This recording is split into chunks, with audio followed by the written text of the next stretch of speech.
Hello friends, welcome back to our channel. Hindu మతంలో శివునికి ప్రథమ గణాల్లో నందీశ్వరుడికి ప్రముఖ స్థానం ఉంది. నంది శివుడి వాహనం కూడా. ఏ శివాలయాల్లోకి వెళ్ళినా అక్కడ ముందుగా కనిపించేది శివుడికి ఎదురుగా ఉండే నంది. శివునికి అభిముఖంగా నంది విగ్రహం దర్శనమిస్తుంది.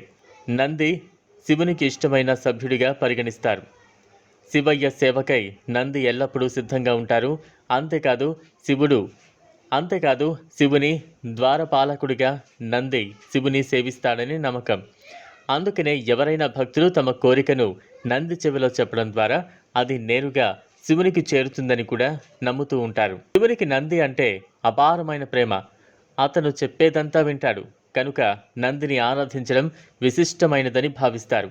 ఎవరైతే తమ కోరికను నందీశ్వరుడి చెవిలో చెబుతారో ఆ కోరికను శివుడు తప్పకుండా తీరుస్తారనే వరం నందికి శివుడు ఇచ్చాడనే నమ్మకం ఉంది. ఈ విషయాన్ని పురాణ గ్రంథాలలో కూడా వివరించారు.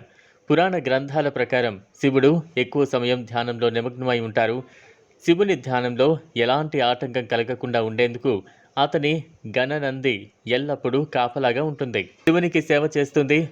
శివుడు తపస్సు చేస్తున్నప్పుడు అతనిని కలవడానికి ఎవరు వచ్చినా తమ కోరికలను నంది చెవుల్లో గుసగుసలాడుతూ చెప్పేవారు.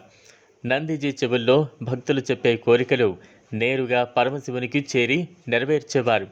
అందుకే నేటికి భక్తులు తమ కోరికలు తీర్చమంటూ నంది చెవిలో తమ కోరికలు చెబుతారని నమ్ముతారు. అయితే నందీశ్వరుడి చెవిలో మాటలు చెప్పడానికి కొన్ని నియమాలు కూడా ఉన్నాయి. నంది చెవిలో తమ కోరికలను చెప్పడానికి సరైన మార్గం ఏంటో ఈ రోజున తెలుసుకుందాం.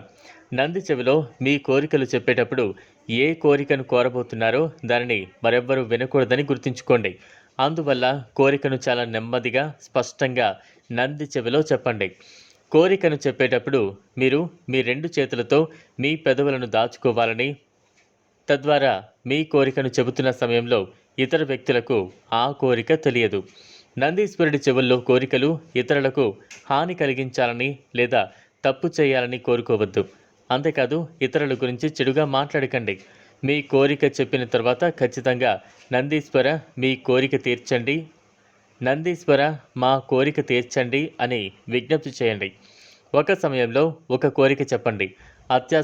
అత్యాశకు లొంగిపోకుండా ఒకేసారి అనేక కోరికలు కోరవద్దు. చూసారు కదా ఫ్రెండ్స్, ఇది వాళ్ళ వీడియో. ఈ వీడియో కనుక మీకు నచ్చినట్లయితే లైక్ చేయండి, షేర్ చేయండి, ఛానల్ను సబ్స్క్రైబ్ చేసుకోండి. Thanks for watching.